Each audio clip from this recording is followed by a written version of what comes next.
Welcome to the 2019 Leaders Debate. I'm Lisa Laflamme from CTV News, and I am one of the moderators tonight. Our audience is made up mostly of undecided voters gathered here in the round, so they're right at the heart of this important night. One note, however, we have asked them to hold back their applause throughout the debate so we can keep things moving. And just a couple more things to know before we get started. We're going to tackle 5 major themes tonight based on the questions Canadian voters want asked and debated. There were more than 8,000, so the themes tonight reflect those questions. The leaders will answer them based on an order selected in a random draw. We all want a meaningful debate tonight. Viewers want answers, so the leaders have all agreed to respect the time they are allowed tonight, and believe me, we will all make sure they do. Our first theme is leadership in Canada and the world, and our first question is from Reagan Lee, right here in the audience. Reagan. Good evening, leaders. Sorry. Many Canadians have felt the implications of a divided world more so than 2015, from U.S. protectionism to Brexit to our growing tensions with China. As Prime Minister, how would you effectively defend both the interests and values of Canadians on the world stage? Thank you. Reagan, thank you for that. And Mr. Trudeau, you are first to respond tonight. You have 45 seconds. Thank you, Reagan, for being here tonight. And thank you all for joining us in this important moment to talk about the future of our country and compare and contrast the various plans that we have. We know we live in a very challenging time right now, from protectionism to fear-based politics to the transformative technological change people are facing. We need to make sure that Canadians are equipped and tooled to be able to succeed in an uncertain world, and that's why over the past 4 years, we've invested directly in Canadians, help people be optimistic about their future, have the tools to succeed, and the tools to see their kids succeed. We know the environment is a massive and pressing challenge, and building a stronger economy for the future means protecting the environment for the future as well. These are the things we're going to be talking about tonight. Mr. Trudeau, thank you for that. Mr. Bernier, your opportunity to respond. Thank you. We are the People's Party, and we put Canada first. The other leaders on this stage are globalists. They spend your money to buy a seat at the UN Security Council, and also they are giving your money to other countries to fight climate change in Asia and build roads in Africa. The UN is a dysfunctional organization, and we must be able to fight for our country. Actually, we are the only party that will have a foreign policies that is based on our security and prosperity for our country. Mr. Bernier, thank you. The next opportunity for Mr. Singh to respond. Thank you very much, Lisa. Thank you very much, Reagan, for your question. I know it's tough to ask questions in front of a big crowd, so thanks for doing that. And thanks to Canada for joining and taking part in this discussion. To me, leadership is about who you're fighting for, the choices you make, and whether you're doing what's right for people. And whether it comes to international affairs, standing up to Trump, making sure we fight to build better trade agreements that actually put Canadians first. For me, the question really comes down to, do you have the courage to stand up to the powerful and wealthy interests, the corporations that are having too much influence over Canada?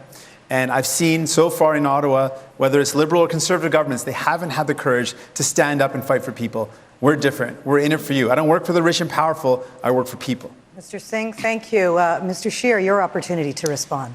Well, thank you very much. And of course, I will always stand up for Canada and Canadians' interests and promote free trade and defend our interests all around the world. But Justin Trudeau only pretends to stand up for Canada.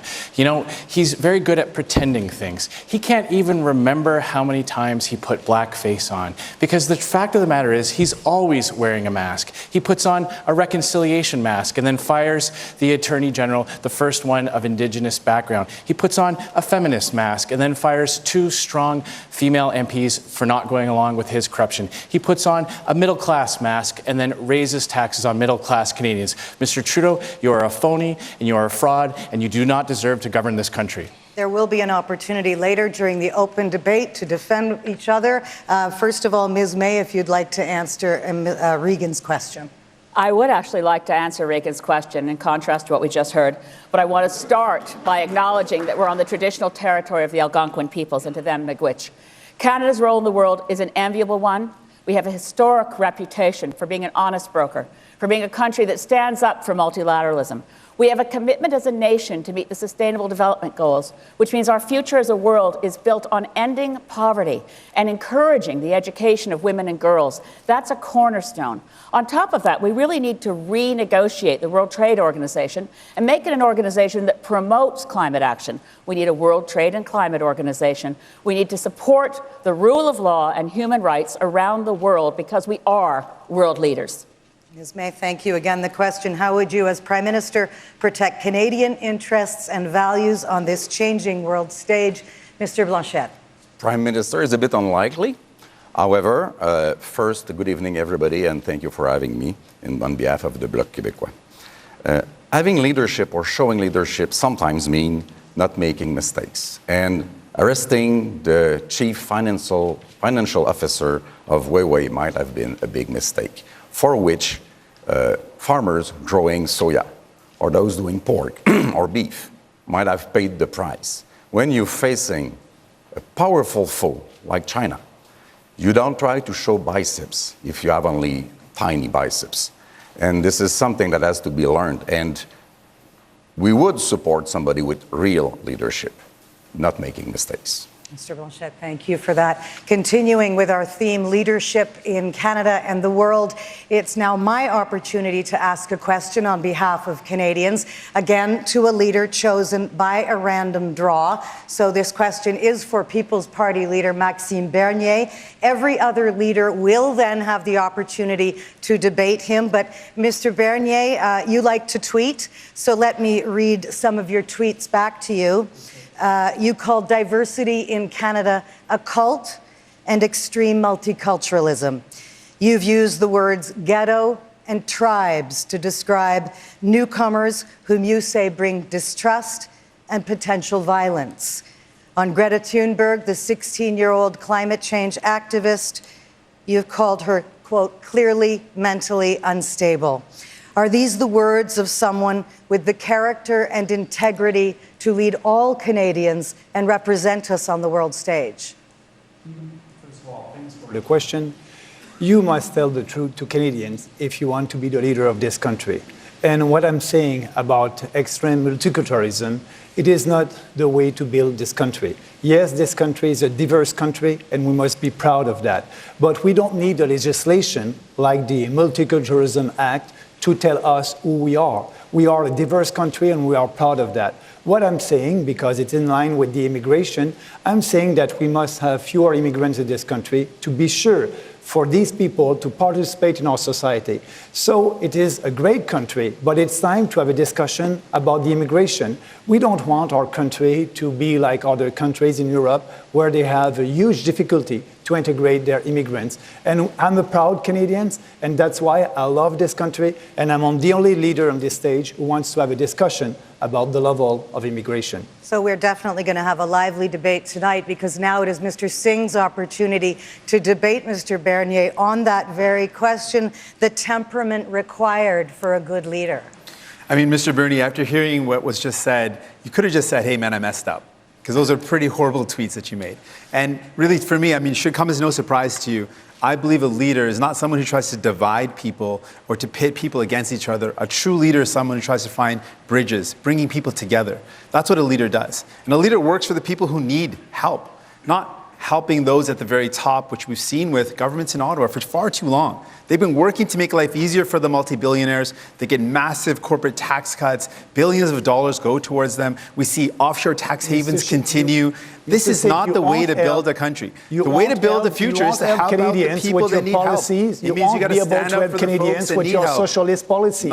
It will hurt everybody. It's not going to help anybody. It will hurt everybody. It's not the way to build wealth and growth in this country. You must believe in people. You must give back their money in their own pockets. What you're saying is not helpful. I'm just going to remind everyone this is a debate, and the viewers do have a difficult time even hearing anything if you're talking over each other. So this is a portion where the leaders can debate Mr. Bernier, and it is now the opportunity of Mr. Scheer to debate Mr. Bernier on the question of leadership.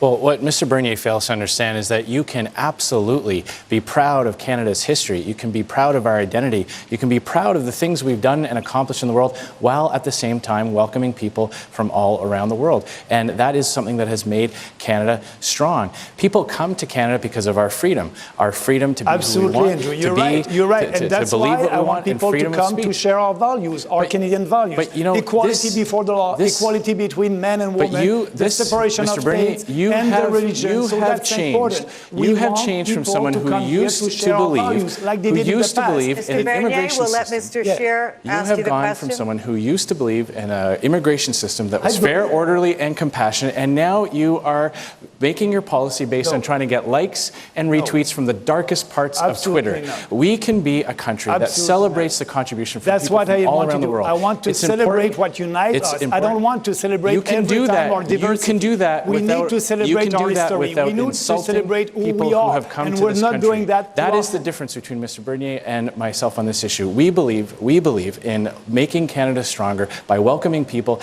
adding it to our country, and celebrating the things that have made us great as a nation. Now we're going to hear from Ms. May and Mr. Bernier on the same question.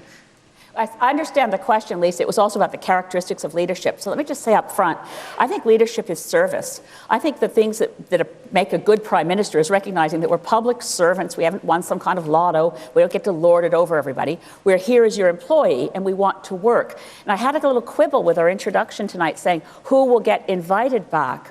It's not to be invited to go to Parliament. It's to sign up to work and to be of public service. I believe in service leadership. That said, I find the things that Maxime Bernier has said to be completely appalling, and he knows that I feel that way about the things he says in the House. We used to sit together, and generally when he said anything, I'd have to put my head in my hands because it was so horrific. I appreciate you, but, you know, I don't share your policies. I don't share your socialist policies because, you know, we won't be able to create any wealth with your policies. You have the same kind of policies than socialist countries like Venezuela. That won't create any wealth. Well, you must admit that. No, you will spend $60 billion. Is the single biggest economic opportunity in a generation or more. That's not responsible. And supporting immigration is what we need for this economy. And I'm supporting I'm proud of the fact the European Greens are the only party that is pro-immigration. So are we. Thank you, Ms. May. Now it is Mr. Blanchette's opportunity to debate with Mr. Bernier. How many seconds will you leave me before you jump in? Somebody invoking the truth should not be somebody denying climate change. And the use of socialism seems to come a little bit too easy. I don't deny climate change. Oh, you made 10 seconds. Immigration, See, we were worried they wouldn't pay attention. Immigration is not that much a matter of number. It's a matter of resources. We invest in it in order to have those persons welcome, as well in Canada as they are in Quebec, with our desire for them to share our language, to share some of our values. And if we do have enough resources invested in that, this is workable. And you do not do it by saying or sending the message that they are not welcome, either in Canada or Quebec. Everybody is welcome in this country. And you know, 49% of our population believe that we must have fewer immigrants. They're not racist, they're not radical. So what you are saying, because I'm in line with the majority of our population, that I'm supposed to be a radical? Did anybody tell you? We have the right in this country to debate ideas, and that's what I'm doing. Immigrants also? We have the right. We all are immigrants. Absolutely, and we are proud. We are proud Canadians. Okay, and the final debate on the subject goes to Mr. Trudeau, to Mr. Bernier. Again, the temperament required for a good leader. I think it's important to recognize that we're in a world right now where these discussions, this polarization, this fear of the other has become easy currency for politicians who do want to strike up uncertainty in people's hearts and lift those anxieties and try to get people to vote against things. No. Unfortunately, Mr. Bernier on this stage is playing that role of trying to make people more fearful about the migrations that are happening in the world, in the opportunities around globalization, and our ability to continue to redefine redefine every single day what it is to be Canadian, what it means to be Canadian. And yes, it will evolve. It will transform itself as we take leadership, as we move forward. And you always want to celebrate. You always want to celebrate our diversity. People around the world we must celebrate our history. We must celebrate who we are. And I'm proud Canadian like you. And you know, we built this country together, and we want this country to be like that in 25 years. We love this country, and it's not because I want to have a discussion about immigration that I'm a radical. Only your role 6%, on this stage tonight seems 6%. To be to say publicly what Mr. Scheer thinks privately. No. Only 6% of Canadians want more immigration. Only 6%. So when you don't want to have a debate about that, you're not in line with the population. Let's just have an honest debate on that subject. Okay, and on that, we want to hear from another Canadian tonight. There are obviously so many layers to the issue of leadership. So this question is coming from Susan Fernando, who asks her question from Calgary. Again. Hi, I'm Susan Fernando in Calgary. More often than not, the provincial governments and federal government are on different wavelengths, no matter what the political party. Cooperation is key when it comes to issues of pensions, workers' rights, to education and health care. As Prime Minister, how would you demonstrate strong leadership when working with the provinces and territories? Okay, thank you, Susan Fernando from Calgary. Again, based on a random draw, this goes to Mr. Bernier first, and then every other leader will have the chance to answer. Mr. Bernier. First of all, I will respect the Constitution. I will respect provinces, and that's very important. And I won't interfere in provincial jurisdiction. I won't interfere in health care because it is a provincial jurisdiction. And you know, we cannot, in Ottawa, solve the challenges that we're having for health care. And what we can do, we can transfer the money to the provinces. And what I will do, I will let provinces being able to deal with health care and with education. That's our constitution. We'll transfer the GST, so provinces will have the money to deal with that, and they will be able to answer to your challenges. Mr. Bernier, thank you. It's now Mr. Singh's opportunity to respond to Susan's question. Thank you. I want to thank Susan for the question. Really, she's touched on a lot of concerns that Canadians have. Things are getting harder than ever before, and she touched on a whole host of issues, pensions and healthcare. I want to single in on healthcare. To me, that's one of the biggest concerns I hear about when I meet with people across this country. And I think of the people that I meet, you know, the young boy that I met that has a chronic illness and his family has to pay for medication and injections and blood work. And he told me he's not worried about the illness, but he is worried about being a burden to his mom and dad. So that young person, Mr. Trudeau, is saying, you know, you're not worth universal pharmacare, that the big pharmacare companies or big pharmaceuticals are more important. I want to say to that young person, with the new Democratic government, we will bring in universal pharmacare for all. You would use your health card, not your credit card, for medication. Mr. Singh, thank you. Mr. Scheer, it's your opportunity now. Well, Conservatives have always recognized the importance of working with provinces. We respect provincial jurisdiction, but we also understand that it will take federal leadership to get certain things done, like interprovincial free trade, something that Mr. Trudeau has failed to accomplish. But one thing I can promise voters across the country is that premiers won't have to take a Conservative government to court to fight things like the carbon tax. And Mr. Trudeau has imposed his carbon tax on provinces that don't want to go along with his high-cost scheme. This carbon tax is increasing the cost of everyday essentials like gasoline, home heating, and groceries, and it will only go up after the next election. He is refusing to tell Canadians how high his carbon tax will go if he's re-elected. The Conservative government, under my leadership, will scrap the carbon tax. Mr. Scheer, thank you. Ms. May. Thank you, Susan, for the question. It's very important, and as Greens, cooperation is in our DNA. None of the problems we face are going to be solved if we keep arguing and fighting with each other, whether it's within Parliament, in our different parties, or between the federal government, the provinces, and the territories. The Greens are proposing a reinvigorated form of federalism. Modeled after what has been done in Australia, we want a Council of Canadian Governments. So the federal government, provincial, territorial, municipal and the local orders of government need a seat at the table. So too do Indigenous leadership, First Nations, Métis and Inuit around the same table, finding common ground on urgent issues like healthcare, on the climate emergency, and working together in the public interest. Okay, Ms. May, thank you. Mr. Blanchette, your opportunity. Thank you. If I remember well, I've seen a study today from Mr. Éric Montigny saying that this campaign is not about federal issues, but about provincial and Quebec issues. And this is not a surprise. If you want cooperation with provinces or Quebec, you need to respect the jurisdiction, and something that you have to stop doing, and this is one of the demands of the government of Quebec on many issues, is giving a hand to this, to our money being held hostage by the federal government and giving back to us with conditions. The money that has to be given to provinces in their own fields of jurisdiction should be given back without conditions. Mr. Blanchette, thank you. Mr. Trudeau, your opportunity now. In 10 years of Stephen Harper's government, he chose to stop meeting with premiers and first ministers' meetings. And we restarted that when we took office in 2015. We were able to strengthen the CPP for a generation. We were able to sign historic health accords with massive investments in home care and in mental health. We were able to invest in infrastructure like housing and public transit across the country. And we continued to work with provinces on renegotiating a NAFTA that it had everyone playing on one Team Canada. But yes, with certain provinces right now, we're fighting on the defining issue of our time because Jason Kenney and Doug Ford and other Conservative premiers don't want to do anything on climate change. And we need a government in Ottawa that is going to fight them and fight for Canadians on climate change, and that's exactly what we're going to do. We will have the open debate coming up very shortly. We are going to switch gears now, though, and give a leader a chance to ask any other leader a question on any topic they choose.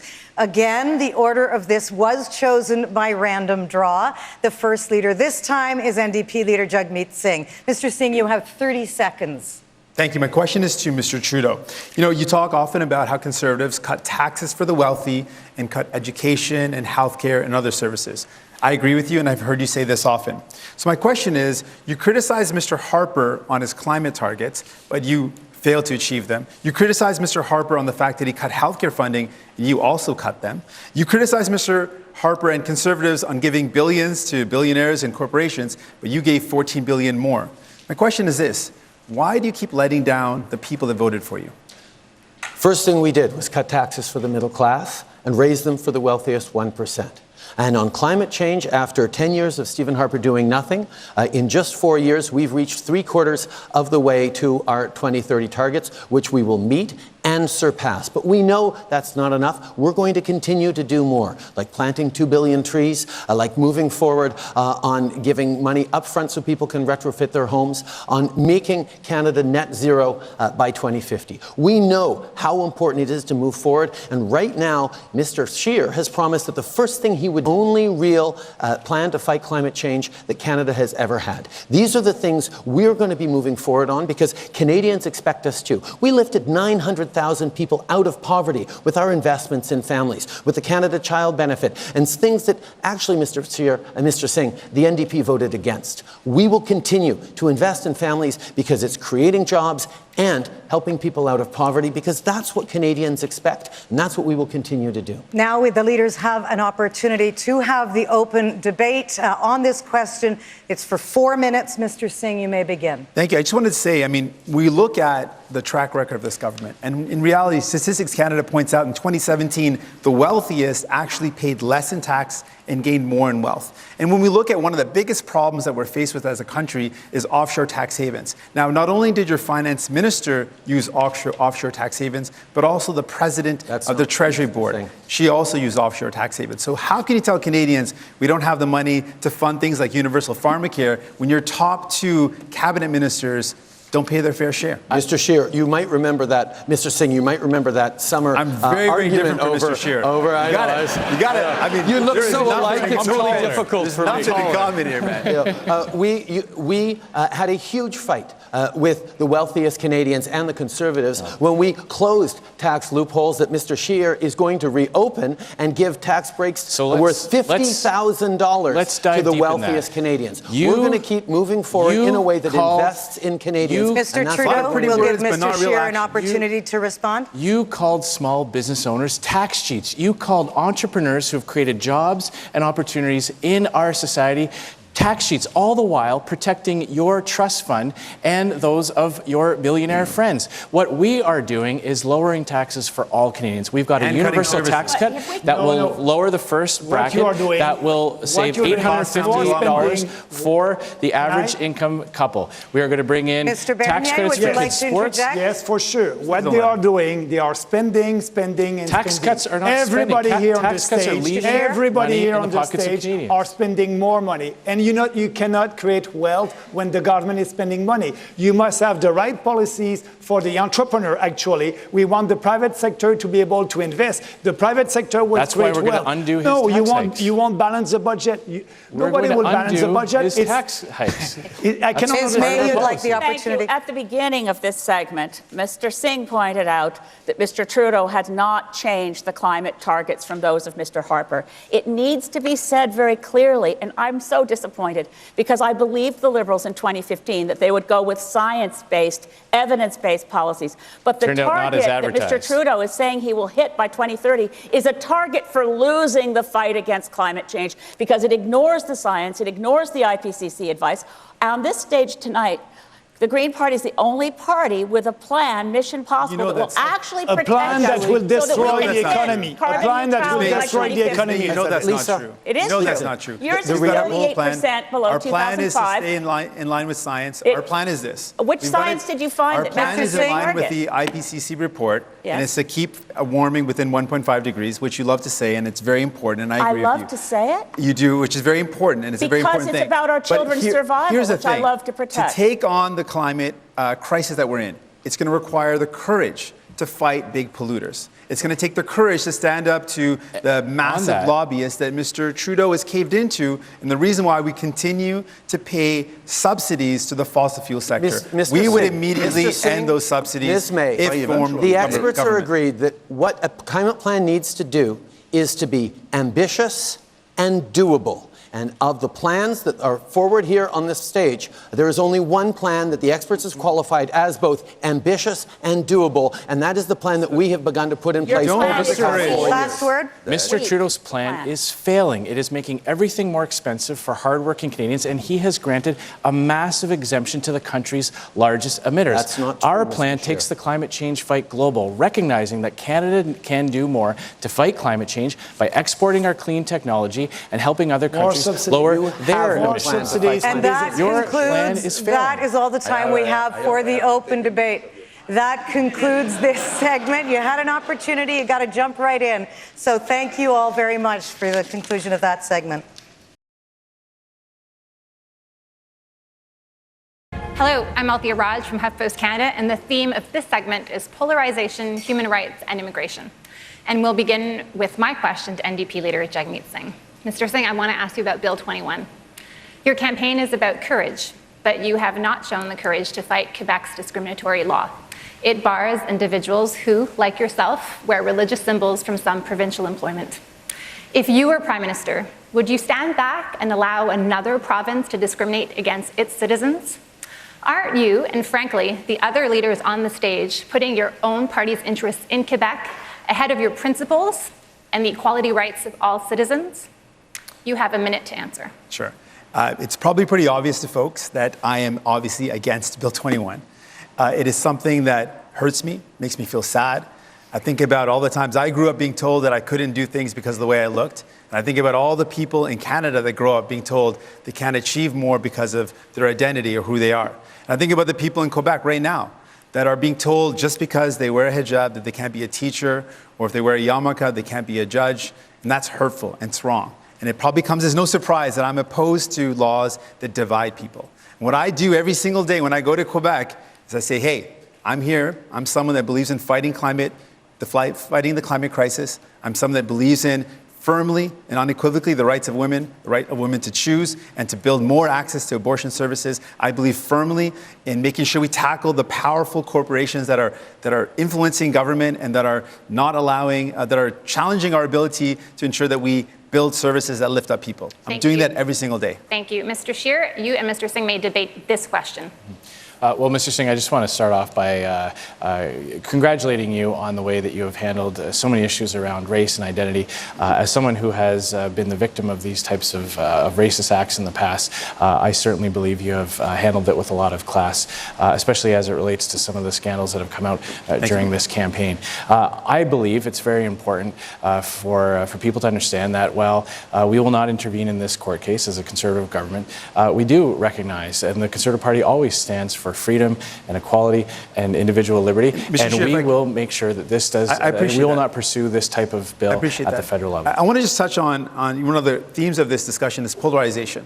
And while Bill 21 is going to single out people because of the way they look, another thing that's happening in our country right now is that people are being pit against each other. And what's happening is people who can't find a home, can't afford their bills, can't get the medication or healthcare they need, are being told that it's not the fault of powerful corporations and those who are not paying their fair share, but it's the fault of new Canadians. It's a fault of a 12-year-old refugee or an immigrant who's breaking his back working 12 hours a day. And that's why it's so important for us to tackle economic insecurity if we want to tackle the polarization. Thank you, Mr. Scheer and Mr. Singh. Ms. May, you may debate Mr. Singh on this question.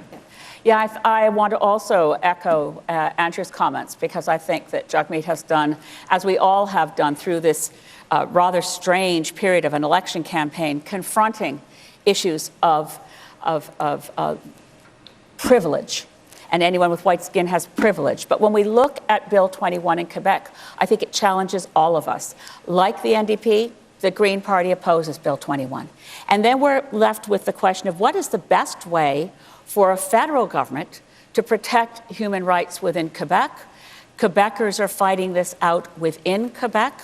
Quebec groups are going to court to say that Bill 21 discriminates. And as that goes forward, we are, frankly, looking at a situation where we don't want to do anything that hurts that debate within Quebec. I understand. You know, what I want to also just touch on, while Bill 21 is, of course, polarizing, on that point, I know you agree with me on this, that we've got to tackle those, the powerful corporations that are not paying their fair share, and that's part of the reason why people aren't able to earn a good living, and part of the reason why people can't find housing or they can't get the medication they need, because those at the top aren't paying their fair share. It's not even about we can't paying build their fair in, share. I think we can't even build in the services. Okay, they thank have you very much. Ms. May, thank you. Ms. May, thank you. Mr. Blanchette, your turn to debate Mr. Singh. With 70%. I'll give you more than 10 seconds. You're nice. With 70% of the population of Quebec supporting the Bill 21 and 70% of the members of Parliament in Quebec supporting Bill 21, it's hardly a polarization issue in Quebec. That's the problem. The problem is that, and in English tonight, it will be quite clear, everybody here has problems with the very idea of, I will say laïcité, because there's no exact translation for that word in English. Everybody has a problem with it, but say in best of cases that they would tolerate it. But Quebec does not need to be told what to do or what not to do about its own values, nor its language, nor themselves as a nation. This is a bill that just says to people, because of the way they look, that they can't do a job. You know this is not true. And Madam, you know this is not true, and your tweet that said that I said instead of that, Mr. Blanchet, what we should be doing was wrong. Mr. Blanchet, instead of what we should be doing is let's protect women's rights. Let's build up more protections for a woman's right to choose. What means in the context I used it? Let's build up more protections for the LGBTQ community. Let's build up more protections in society to build a society where there is a separation of church and state. Mr. Blanchet, thank you. Mr. Singh, Mr. Trudeau and Mr. Singh can debate this question. Mr. Singh, you have spoken very eloquently about discrimination and fought against it all your life.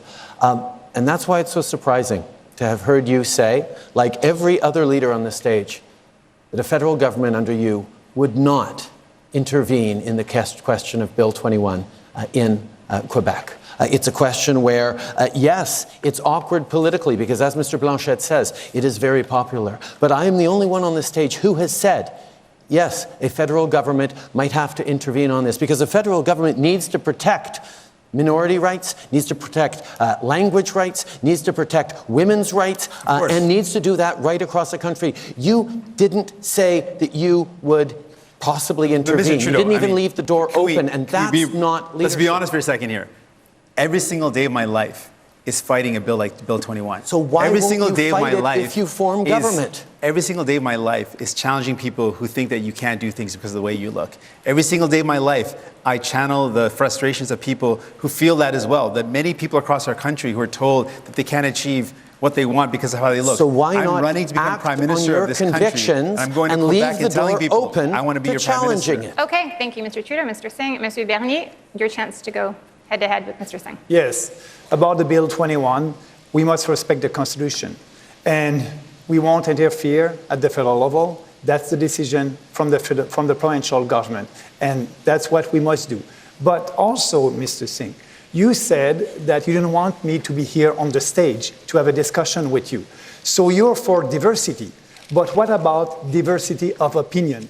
I have the right to have another opinion about immigration. And I don't know why you're not, you're a leader and you must try to have everybody on your side. But are you believing in Let me free answer that speech? question. Are you I can answer believing that in question. free speech only when people are saying things that you want to hear? You're asking the question, let me answer it. After a couple of minutes of this debate tonight, I think people can clearly see why I didn't think you should deserve a platform. The comments that you're making, the type of things you say, there's one thing to say that you disagree with somebody, that's fine. But when you incite hatred, when you incite division, No, I don't. It's not when you true. say You cannot things say that. purposely, you insult a young girl I just want to have a and debate. ask about her mental stability, it shows a lack of judgment. You don't deserve a platform, and I'm happy to challenge you on that because your ideas are hurtful to Canada. I will always work to build unity and bring people together. Unlike you. Okay, thank you very much. Merci, Monsieur Bernier. Thank you, Mr. Singh. Continuing with our theme of polarization, human rights, and immigration, we have people watching this debate right across the country, including a big crowd at the Student Union building at the University of British Columbia. And our next question comes from Paige McDicken, who joins us from Vancouver. Please go ahead, Paige.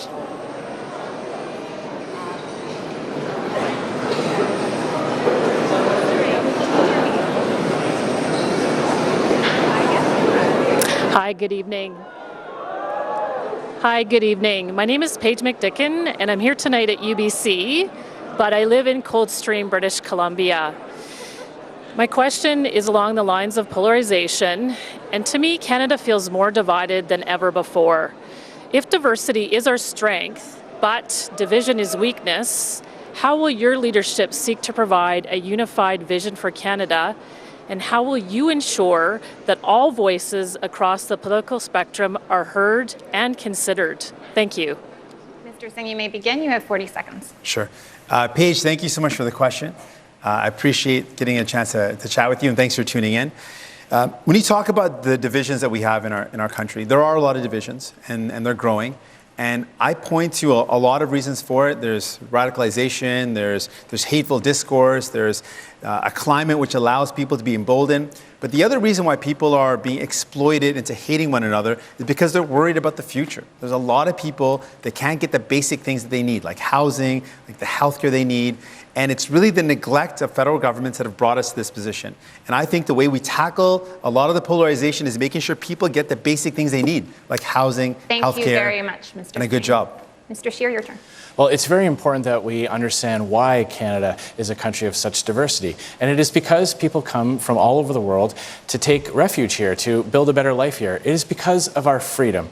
That is the common ground that everyone who has come here, no matter what generation, no matter from what part of the world, can agree on. And it's important that we remember that, promote that, and ensure that people who come here embrace that aspect that makes our country so great. But what is very dangerous is when you have a Prime Minister like Justin Trudeau, who uses legitimate issues like racism and hateful language to demonize anyone who disagrees with him, calling people un-Canadian for disagreeing with his failure on the border. Thank you very does much, more Mr. to create Scheer. I'm sorry. Ms. May, your turn. Thanks, Paige, and hey to UBC. Thank you. I raise my hands to Musqueam, Squamish, and Tsleil-Waututh territory. We need the kind of leadership that lifts people up, that doesn't make people feel as if politics is rather disgusting and they'd rather not look at it. We have to restore the idea of real democracy, where every citizen has agency and power to work together. Mission Possible for climate action, we call all hands on deck. We're going to need everybody. And to have the kind of democracy that really reflects everyone, we need fair voting. We need to get rid of first past the post, because it creates each political party as rival warring camps even when the elections are over. We need to get to a healthy democracy. Ms. May. Mr. Blanchet. Yes, I believe that democracy grows on information. So, translating voter pour des gens qui vous ressemblent by vote for people who look like you is, at best, dishonest. And may I remind you that in 2011, the exact same phrase was said by Michael Ignatieff, and that in 2015, the exact same sentences were said by Thomas Mulcair. So people may Thank you very recognize much, themselves. Mr. Blanchet. I'm into sorry, a you're party. out of time. Mr. Trudeau. It's 40 seconds for each leader. Oh, it said 45 on my... I'm sorry. It has moved on to 40, sorry. Everybody has the same time? It's Mr. Trudeau's time. Thank you. Thank you, Paige, for your question. It's great to see everyone at UBC, one of my alma maters. It's really important to recognize that, yes, we're in a time of polarization and differences that get highlighted by the kind of debate going on at this stage and in this campaign about how we're moving forward. But the reality is Canadians agree on most things. We want to raise our kids in a world that is getting better for them. We want to be able to pay for their futures. We want to be able to retire in comfort. We want to create opportunities for our neighbors as well. This is something that binds Canadians together right around the country. And the fact that there is a politics of fear and division that is continuing to dominate here underlies what we're actually doing together as a country. Thank you very much, Mr. Trudeau. Monsieur Bernier. Speaking about immigration, it is not polarization. Actually, Canada receives more immigrants per capita than any other Western countries, 3 times higher than the US. So we must have a discussion about that. It is the equivalent of 1 Nova Scotia every 3 years, like the population of Nova Scotia every 3 years here in Canada. So, they're all for mass immigration. I'm for a sustainable immigration, and that's why we must have fewer immigrants, a maximum of 150,000 a year, with more economic immigrants for our country. Thank you very much, Mr. Bernier. We are moving on to a one-on-one format, followed by an open debate. We start with Conservative leader Andrew Scheer. You may pick any leader of your choice and ask any question of your choosing. You have 30 seconds. Mr. Trudeau, you broke ethics laws twice. You interfered in an ongoing criminal court proceeding. You shut down parliamentary investigations into your corruption, and you fired the only 2 people in your caucus who were speaking out against what you were trying to do just for telling the truth. Tell me, when did you decide that the rules don't apply to you? Mr. Scheer, the role of a Prime Minister is to stand up for Canadians' jobs, to stand up for the public interest, and that's what I've done, and that's what I will continue to do every single day. The way I have worked for Canadians is around investing in them, unlike the vision that you're putting forward of giving tax breaks that help people who are making $400,000 a year, $400,000 a year, more than someone making $40,000 a year. You're offering a $50,000 tax break, which is more money than most Canadians earn, to the wealthiest Canadians with your plan. Of course, we don't entirely know your plan because you haven't released your costed platform yet, which I think is a disrespect to every Canadian Where's your watching costed tonight. platform? Our costed platform Half came out of it 2 weeks isn't ago. Mr. Scheer, costed. you will have a chance to rebut. Our platform came out weeks ago, and we worked with the parliamentary budget officer, and we have a vision, but it is a different vision than yours because we're choosing to invest in people. You're choosing, just like Doug Ford did, to hide your platform from Canadians and deliver cuts to services and cuts to taxes for the wealthiest. Mr. Scheer, That's not the way to grow the economy. Rebut, and anybody is free to join in. You know you're making things up again. Half of your platform isn't even costed. You are making announcements without any details and without any numbers. And you aren't telling Canadians how you're going to pay for it. You're the one who is but we hiding know your that platform taxes from will Canadians. go up under your government if you are re-elected. We lowered and you taxes talk about, for the middle we class started off talking and about raised your them on the corruption wealthiest 1%, and your scandal. and you voted against You looked that. Canadians in the eye and you said that the allegations in the Globe and Mail were false. You said Jody Wilson-Raybould never came to you. You said you never put pressure on her. We now know that those were all lies. You have failed to tell the truth on this corruption scandal. The responsibility of any Prime Minister is to stand up for jobs. And what you're saying is you wouldn't have done it. The CEO of SNC-Lavalin said he never threatened jobs or moving the headquarters. You are making that up again. What we have here is Mr. Trudeau, Mr. Scheer arguing about who's worse for Canada. Really, we got to start arguing. We got to start presenting who's going to be best for Canada. And when we think about what Canadians are going through, Mr. Scheer, your small tax cuts are not going to help a family that's struggling with the cost of childcare, which costs thousands of dollars a month. Your small tax cuts aren't going to help out a family that's struggling with the cost of medication that can cost hundreds of dollars a month. Canadians are struggling to get by, and we're going to put more money in their pocket. To make sure $850 with the universal tax finish my point here. We're going to save families money by investing in Pharmacare for All, which is going to save families over $500 a month. We're going to invest in childcare. We're going to invest in childcare. Let me finish my point here. We're going to invest in childcare, which is going to save families thousands of dollars a month. And we're going to make sure that those families that earn less than $70,000 get dental care. That's going to save families at least $1,240 a month. Our tax where will you find the money? Where will you find the money? This is a conservative spin. Where we're going to find the money is this. Yeah. We're going to ask the wealthiest Canadians,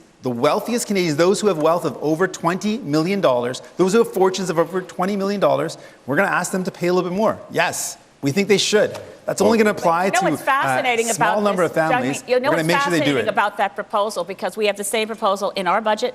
When the Parliamentary Budget Office reviews them, guess what they find is the single biggest uncertainty when we go for revenues from the wealthiest? They're worried that they'll hire lawyers and avoid paying that tax. If you go look at the Parliamentary Budget Office reviews, people said, oh, well, the Green Party is proposing to spend a lot of money. Yes, on pharmacare. Yes, on childcare. Abolishing tuition. And the weakness, they say, in our revenue sources is that wealthy Canadians will continue to hire lawyers and evade their taxes. I think that's shocking. And I think we need to say to people, this is the most beautiful, blessed country on earth. And if you have wealth, you have obligation. You have responsibility. Pay your taxes. Yes, for sure. I seem to remember... Everyone's got to contribute their fair share. Makes sense. I seem to remember that Mr. Scheer referred to the SNC-Lavalin scandal. And I want to speak for 3,400 innocent people that did nothing wrong. When Mr. Trudeau tried to find a solution, he did it the wrong way, and he admitted it. What you are doing, Mr. Scheer, is playing this old card. You're trading the idea that Quebec is corrupt. No, that Those is not 3,400 people have done nothing wrong. Now the value of their shares are going down. The employees are leaving. The clients are leaving. Mr. Blanchette, with all due respect, losing it all with all due because respect, of you. There is never an excuse for a Prime Minister to interfere in an independent court but I was case. talking We to do you, not by the way. want to live in a country where someone can abuse the power of their office to reward their friends and punish their enemies. And those people have to pay the price for that. Innocent people pay the price for that. I just want to add, Andrew, that I was the only leader who said no corporation is above the law. I was the only one who said that. That's not true. I think I said that too, Max. It may be the only thing on which we agree, that no corporation is above the law, and we need an inquiry into what went on nice beginning. On the SNC. What a wonderful show of unanimity on this wonderful topic. And that wraps up this topic and this segment. Thank you very much.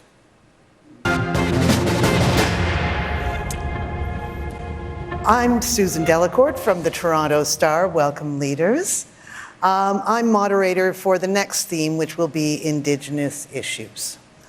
We're going to begin this segment, which was also chosen by random draw, with my question to Conservative leader Andrew Scheer. So here it is. Mr. Scheer, you've said that a Conservative government would focus on practical things in its relationship with Canada's Indigenous people. As you pursue your promised energy corridor, practically speaking, how will you consult, accommodate, and obtain consent from Indigenous peoples?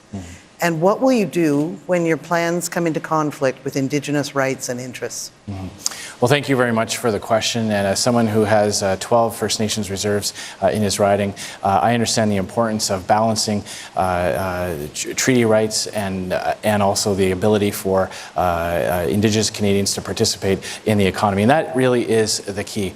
And what I have said is that a Conservative government will ensure that the proposal for the National Energy Corridor takes into account Indigenous concerns by ensuring that a cabinet minister is responsible specifically for Indigenous consultations. And unlike the court ruling that found that the current government mishandled the consultations under the TMX pipeline, we will ensure that it is dynamic, that it is more than just ticking a box and listening to concerns. It's actually addressing those concerns. But we have to remember that we have to get to a place in this country where big things can get built again. And duty to consult means that concerns are heard and addressed, but that also that we find a path to letting things get built in this country. Ms. May, you have... Thank you. I am appalled by the fact that Mr. Scheer has forgotten that there was a duty to consult on the Harper government as well, and that they also violated in the findings of the court identical to Trans Mountain on the case of Enbridge. It's the United Nations Declaration on the Rights of Indigenous Peoples needs to come into force of law in this country. I know you oppose it because of the debate we had at Maclean's. But the reality of it is Section 35 of the Constitution already requires consultation, and it does not boil down to we will consult with Indigenous people until we get them to agree with us. No, but it also means that we have respect, to find a way to get to of a yes. Indigenous territorial rights that are inherent. So what does free, prior, and informed consent mean for every single Indigenous community? It means what about the dozens free, and prior, dozens of Indigenous communities who want these projects to go ahead? Why are you prepared to set aside the decision of the Human Rights Tribunal to fight it in court, just as Mr. Trudeau is, when they actually found, as a matter of fact, that our government committed acts that were reckless and willful in the violation of the rights of Indigenous children? There are dozens of Indigenous communities decision. who want these projects to go ahead because they know that is the key to prosperity on their reserve. They know that is the way for them, for their young people to get jobs. Territorial rights are inherently and others cannot local. Define what free, prior, and informed consent. I don't want to argue over Thank you. I'll let you talk. But Mr. Blanchet, it is now your turn. Yes, you say, Mr. Scheer, that you want to respect provinces and Quebec jurisdiction. But when it comes to this pipeline of yours and this corridor énergétique, which translation, I'm sorry, in English is pipeline, you don't fear the idea of expropriating territories belonging to provinces and saying the Constitution, yours, not mine, the Constitution says that I have the right to go through provinces, through Quebec, without their approval. And may I remind you that Quebecers and the Prime Minister of Quebec said clearly that he does not want it. So that's completely false. What we're talking about here is addressing the environmental concerns and the Indigenous concerns up front, getting that out of the way so that there can be a geographic space where big projects can get built again, including Quebec sharing its hydroelectrical energy. Now it belongs to Quebec, and then it would not belong to Quebec. We're talking about the regulatory environment around it. And you know as well as I do that Quebecers purchase a huge percentage of their energy from the United States. I've made my choice. I believe Quebecers should get energy de chez nous, not buying energy, not buying oil from the United States. I've made my choice, Mr. Blanchet. You have done, and Quebec will make his. Mr. Bernier, I remind you that this is about how will we respect Indigenous rights. Mr. Trudeau, sorry. Thank you.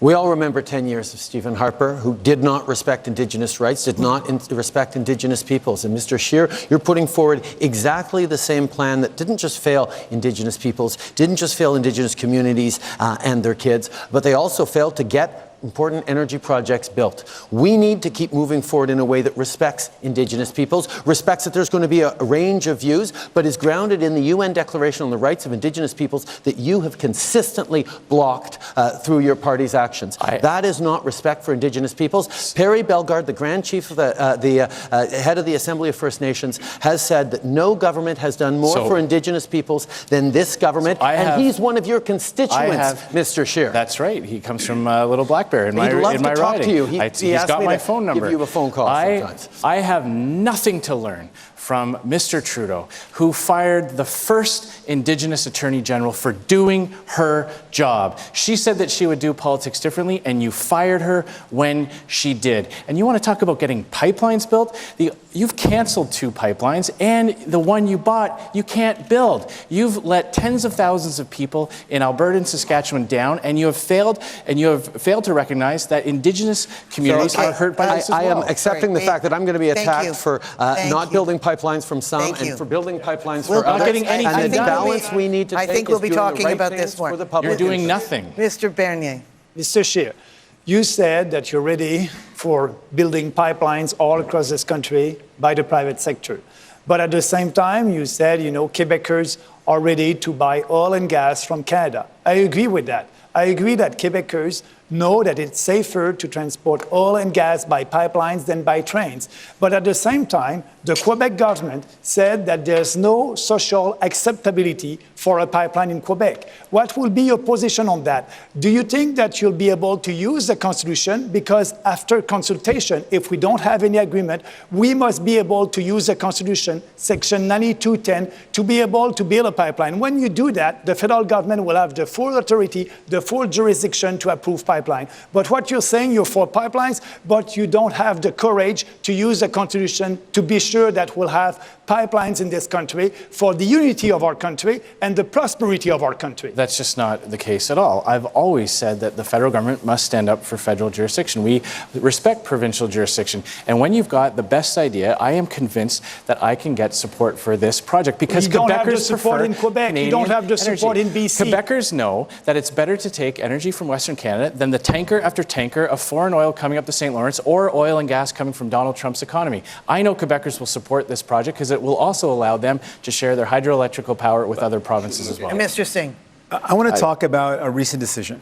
The Human Rights Tribunal of Canada found that the Harper government and Mr. Trudeau's government willfully and recklessly discriminated against Indigenous kids. These are kids that weren't getting equal funding. Yep. And then there's a landmark decision that said these kids should get equal funding, and it was received as finally some justice for those kids. And then Mr. Trudeau is now, and his government are going to appeal that decision. He wanted to fight hard to keep SNC-Lavalin out of the courts, but he's going to drag Indigenous kids to court. That is wrong. How could someone do that? How could someone do that? This decision will have massive, huge ramifications for several aspects of the way the federal government provides services to Indigenous Canadians. It also is a very large, significant settlement amount, and I believe that when you're dealing with these types of important public policy issues, that it is legitimate to say that it should be reviewed by have a judicial review. I disagree, of course, but I want to talk about one other issue. We're talking about Indigenous issues. I went to Grassy Narrows again just recently. We've got a community impacted by mercury poisoning, and an Indigenous activist went to a private fundraiser where Mr. Trudeau mocked that Indigenous activist, saying thank you for your donation to someone living with mercury poisoning. Because he's a fraud. What kind of prime minister does that? I wish I had that answer, but one that doesn't deserve to be reelected. That's time for this section of the debate. The open debate is over, but we continue on our theme of Indigenous affairs. We have a question from an audience member here in Gatineau, Natasha Beatty. Go ahead, Natasha. Good evening. As a member of Beausoleil First Nation, my question is this. If elected, how would your parties work with provinces and territories on recognizing and affirming Indigenous rights, specifically noting the United Nations Declaration on the Rights of Indigenous Peoples, the Truth and Reconciliation Commission's calls to action, and the calls for justice in the recent missing and murdered Indigenous women and girls inquiry? Miigwech. The leaders will all have a chance to answer this question. Thank you, Natasha. Starting with Mr. Scheer. Well, thank you very much for the question. Of course, there's a lot there for just 40 seconds. There are many areas in the Missing and Murdered Indigenous Women report that Conservatives have been calling for quite a while, including combating human trafficking, something that is very important. Also, we support preserving Indigenous languages by ensuring that the federal government does what it can to prevent some of the languages that are at risk of being lost to preserve them. one. When we're talking about the UN Declaration on the Rights of Indigenous Peoples, we need to remember that when you talk about free, prior, and informed consent, that leaves a great deal of uncertainty about what that means. And there are large numbers of Indigenous communities who want these energy projects to succeed, and we need certainty and clarity around that. All right, we will now go to Ms. May. Natasha Miigwech. It's an extremely important question, and Greens across the country are united in this. We will honor the United Nations Declaration on the Rights of Indigenous People. It must be brought into law in this country, and our existing web of laws and regulations, which were properly described by the Inquiry on Missing and Murdered Indigenous Women as constituting structural violence, must be reviewed and brought up to the standard of the United Nations Declaration. We must bring in the recommendations of the Inquiry into Missing and Murdered Indigenous Women and Girls and the calls to action of the Truth and Reconciliation Commission. It's not a short-term project. It is on us as settler Canadians to bring justice. Monsieur Blanchet. Yes, we also support the Declaration of the United Nations on the Rights of Indigenous People. I do believe, and I've spent the most beautiful moments of this campaign with people from the First Nations. They are nations, as well as Canada is a nation and Quebec is a nation. And a nation does not put its culture, its language, its heritage in the hands of another nation.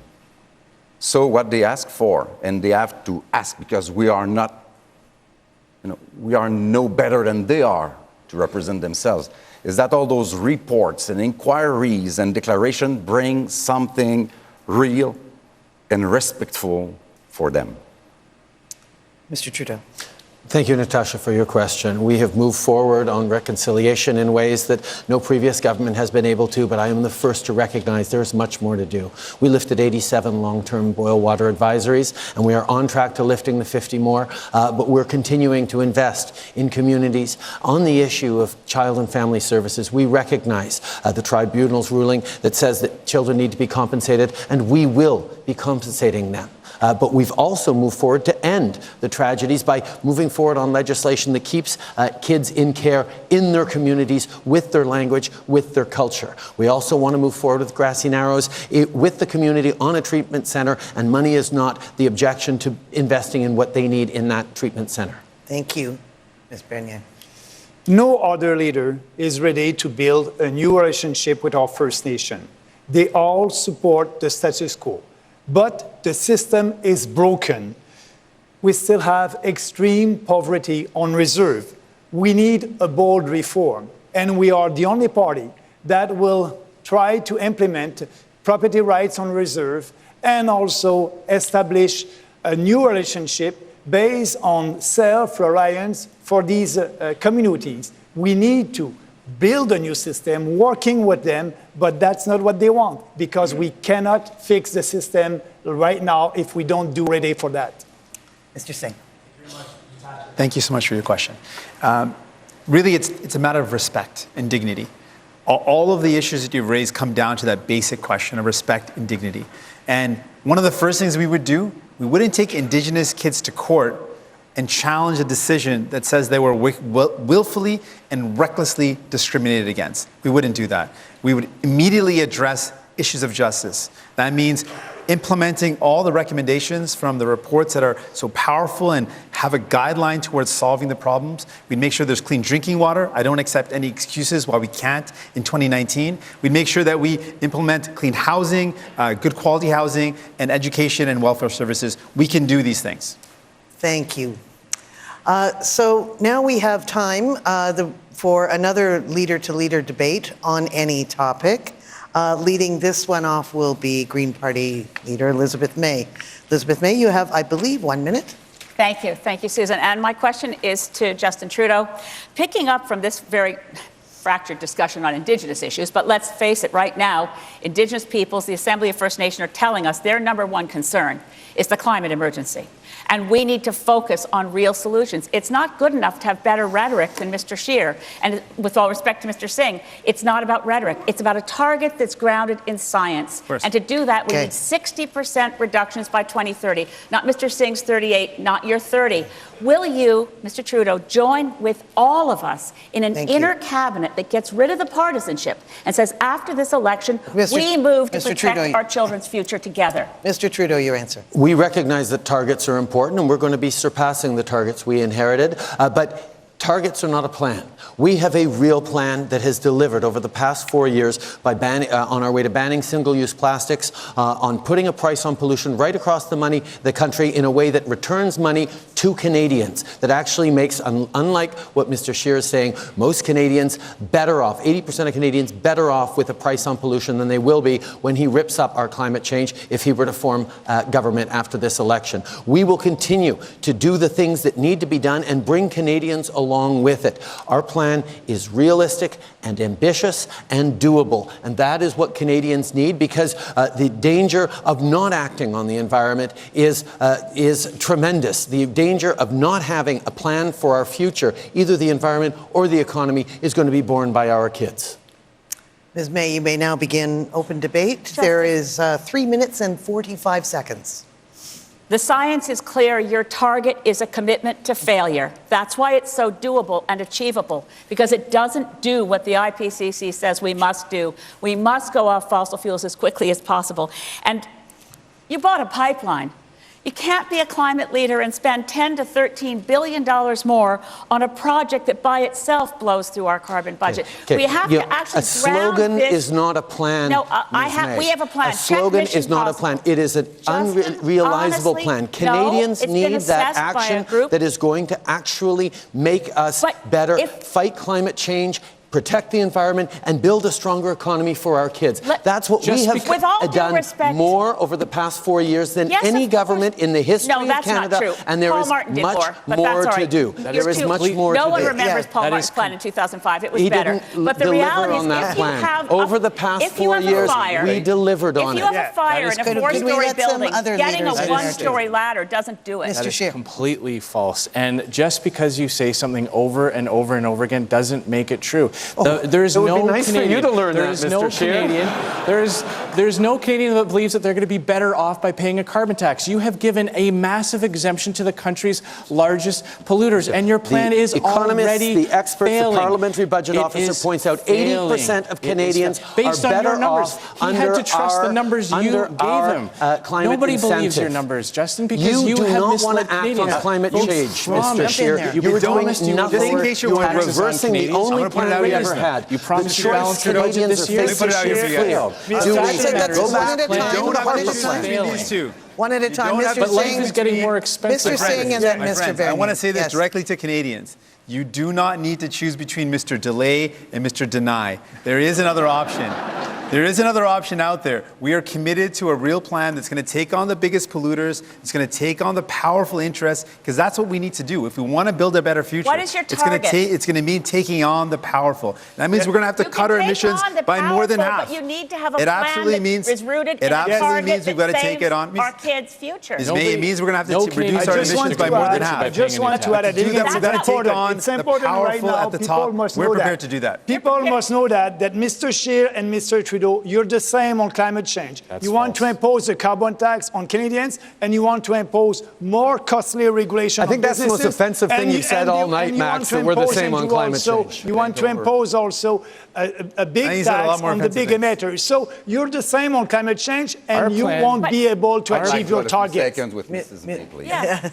I think you and I have to find some common grounds when we get into that House of Commons. I don't think it will be on GNL Quebec and the fact that you're supporting a project that blows through more of the carbon budget against the will of many Quebecers and threatens the St. Lawrence River. This is not what I had in mind, and I've provided answers to that. I think the goal should be down to almost nothing. Yes. Not 13, not 16, not almost nothing. And what do you think about this idea of an equalization based on gas emissions? Those who are over the average emissions of Canada pay, and those who are under the average emissions get the money. The incentive is for both parts. What we have to do is work together, and with all due respect, that was the question I asked Mr. Trudeau. Are any of you prepared to accept the notion of changing status quo decision-making so we form an internal cabinet? My only requirement the principle of that. My only requirement is that I would not work with conservatives. That is good. Okay, that's all. Accusation does not help. Ladies and gentlemen, that's all the time we have. That concludes this round. Thank you very much, and on to the next one. Hello, I'm Donna Friesen from Global News, and I'm moderating this segment on affordability and income security. Before I begin, I just want to say you've all been very vigorous in your debate. Some of your comments have gone a little long, so we're going to have to trim a bit in terms of time, but we will make sure that we keep those trims fair and equal. So on this topic, Ms. May, I have a question to you. Canadians are carrying $2 trillion of household debt. That means the average Canadian owes about $1.79 for every dollar of income he or she earns per year after taxes. It's never been this high. We are borrowing to live, something my parents told me was a terrible idea. You have made a bold promise to balance the federal budget in 5 years. How do you do that without causing more financial pain for Canadians and putting people further into debt? And what's the single biggest thing in your policies, in your platform, that will reduce household debt? Thank you for the question, and I'm very pleased that we are the party standing on stage today that has a full platform, has the budget numbers publicly accessible, and approved as a budget that passes muster by Kevin Page and the Institute for Fiscal Studies and Democracy. The way to bring more public service, to bring more help to Canadians, childcare, banning tuition, investing in post-secondary education, pharmacare, dental programs for low-income Canadians, all things that make life more affordable, is not to have cuts, but to go after places where there is revenue, offshore money that's being hidden, a financial transaction tax, going after 1% tax on people who have more than $20 million in wealth, and a series of moves to increase the revenue coming into the Government of Canada. Now, that is all, of course, based on the current economic situation. If we hit a recession, we would not slavishly or ideologically balance the books. But right now, we think we'll have a balanced budget in 5 years. Mr. Blanchette, your opportunity to debate Ms. May on this topic. It is really a bad idea to borrow to live. It is a no better idea to cut too strongly into services to people that mainly need it. Right. What about the idea of cutting all subsidies to oil, as we propose to do, and with bringing a law on the floor about that? How about this idea we have to discuss green equalization, which brings money to the government? How about cutting into those foreign tax shelters, including the 2 new ones created by Mr. Trudeau? And what about taxing and perceiving taxes from those giants on the web that steal the money from our advertising companies? D'accord. In our platform, we call for taxes on the e-commerce companies, the virtuals, the Amazons and the Googles and the Facebook that mine billions of dollars out of this country and pay virtually no tax. We agree with you. We have to cut all fossil fuel subsidies. As a matter of fact, that was a promise made by Mr. Harper in 2009, by Mr. Trudeau in 2015. But they've increased because we're subsidizing LNG, which I'd like to hear you answer where you are on JNL Quebec. We need to get rid of fossil fuels. And right now, we're still giving public funds. I was the minister responsible for the back. I'm going to move you on. I'm sorry. Mr. Trudeau, your chance to debate Ms. May on household debt. We made a very different decision than Stephen Harper had in the previous 10 years when we decided to invest in Canadians instead. And that decision to invest in the middle class and people working hard to join it lifted 900,000 people out of poverty, including 300,000 kids. We gave more support for students going to school. We made more supports for seniors. And what that has done is actually grown our economy. More than 1 million new jobs created, most of them full-time over the past 4 years, at the same time as we have reduced poverty, exceeding any targets that we had even set forward. We've done that in a way that is responsible. The international credit rating agencies debate with 8 seconds left for me. Given Ms. May, us a triple A rating. Let's give the floor to Ms. May. Yeah, the concern I have about all these debates, by the way, and I'm sure a number of other leaders on stage share it, we don't have any any section on health costs or health care in the course of 2 debates. So I want to turn this to the affordability issue and how much more affordable life will be for Canadians with full, universal, single-payer pharmacare. It's in our platform. It's partially in yours. It's in Mr. Singh's. We've actually taken concrete actions towards that. Well, lowering drug prices, lowering lowering prices for are you prepared to accept Eric Hoskins' recommendation for universal single-payer health care? I'm afraid time's up for you. Mr. Bernier, your chance to debate Ms. May on household debt. Yeah, absolutely.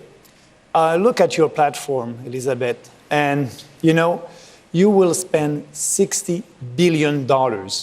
Spending won't create any wealth. You cannot spend your way to prosperity. We need to have more private sector investment. Yeah. And at the end, you know that our national credit card is full. We still have deficit.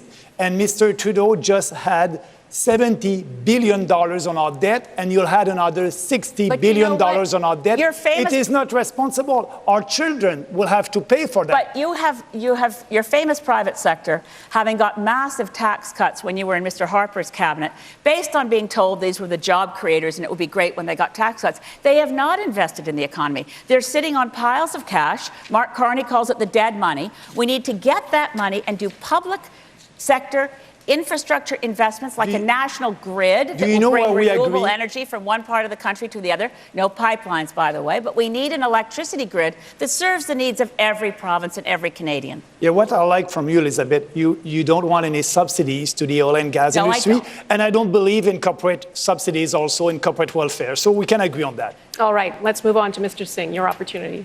Yeah, thank you, Ms. May. I actually really appreciate that you wanted to shift the discussion towards healthcare. I think it's one of the biggest concerns that families have. When we look at Canadians across this country, they can't get the medication they need, they can't get the dental care they need, and they're struggling. I met a woman in my office in Burnaby who was covering up her mouth because she was embarrassed that she had lost her teeth because she couldn't get the care she needed. And that to me is heartbreaking in a country as wealthy as ours. And I know, Ms. May, you're prepared to do this, but the problem is Mr. Trudeau does not have the courage to take on the insurance and the pharmaceutical lobbyists that don't want this to happen. I'm going to make it happen. If you vote New Democrats, we're going to make sure we make these things happen because we don't work for the powerful and wealthy. We don't meet with pharmaceutical companies and then listen to them. We work for you. We work for Canadians. We're going to deliver on these things. We have to have I hope you'll agree with me, that we need to renegotiate a new health accord. It's been left alone for too long. We need to get back at the table. The constituents in my riding, I just did 8 debates with the local candidates in my riding. By the way, all of you guys can be proud, except for you, Mr. Blanchet. All of you can be proud of the candidates you have running locally because I've been in 8 debates with them in the last week. But one thing we heard from every constituent in every town hall meeting is we are suffering from a lack of family doctors. We need an investment in our health care. The wheels are falling off the bus, and Mr. we Trudeau need to invest. Mr. Trudeau has continued the same cuts brought in by the Conservatives. Mr. Scheer, your opportunity. Well, the question was about affordability and household debt. And household debt. And the entire theme of our platform is leaving more money in the pockets of Canadians so that they can get ahead. It's time for Canadians to have a break. Our universal tax cut will mean $850 in the pocket of a hardworking average income Canadian. We're going to bring back the children's fitness tax credit to make raising children more affordable. We're going to bring back the green public transit tax credit to make taking the bus or the train more affordable as well. We're going to help fight climate change by bringing in the green home renovation tax credit, which will put money in the pockets of Canadians and help lower emissions. And we're going to pay for that. I'll just finish. It'll cause them to go through the roof. The way we're going to pay for those is by cutting corporate welfare and reducing Canada's foreign aid budget by 25%. So we're going to stop sending money to the relatively well-off countries. We're going to bring that money back home so that Canadians can get ahead. Mr. Scheer, that may be the worst idea in your whole non-platform, is the cutting of foreign aid. I wear this little pin. This is the Sustainable Development Goals of the United Nations, to which this country is committed. Ending poverty within the next decade, within Canada and globally, is actually possible, but not if we ever had the misfortune of having your I believe we should take that money and bring it back home so that Canadians greedy and selfish policies. It's not greedy to put money in the pockets of Canadians, Ms. May. We're going to stop you there. It destabilizes the world, what you're proposing. Italy, we're going to stop you there so that we can hear from another Canadian, please. On the theme of affordability, one of the many places Canadians are watching tonight is in Yellowknife, Northwest Territories. Here's the scene at the Copper House restaurant. And earlier we heard a question on affordability from Scott Marsden. Hi, my name is Scott Marsden from Yellowknife. My question is, what is your government going to do about the growing crisis of income inequality and affordability in Canada? Ms. May, first to you. I've been in that restaurant. Hello, Yellowknife. Good to see you again. Look, we must act for income equality. We need to look at the fact that over the years, the gap between the various wealthiest Canadians and the average Canadian is continuing to expand. We're calling for a tax commission. We haven't had a proper tax commission since the 1960s to examine our tax code, to see if it's still progressive, to find out if all these corporate boutique tax cuts that have piled up over one after the other after successive governments is taking money away from those Canadians who need it most and allowing those who really have massive income to continue, as many Auditor Generals have found, to be treated by Canadian Revenue Agency as if they have special status and don't have to pay their taxes. Ms. May, thank you. Mr. Blanchet. First, I must say that if saying untrue things at the end of time is your way to do things, collaboration might be done already. However, about the issue, if federal government was to respect jurisdiction of provinces, it would take less time. It would cost less money, and provinces and Quebec could do what they have to do about health care, bring the money that is owed to Quebec and provinces. This is what has to be done. Lodging, the money should be given to provinces and Quebec because it is mostly, if not only, their jurisdiction. That helps people. Mr. Trudeau, to you. The question is about income inequality and what you would do.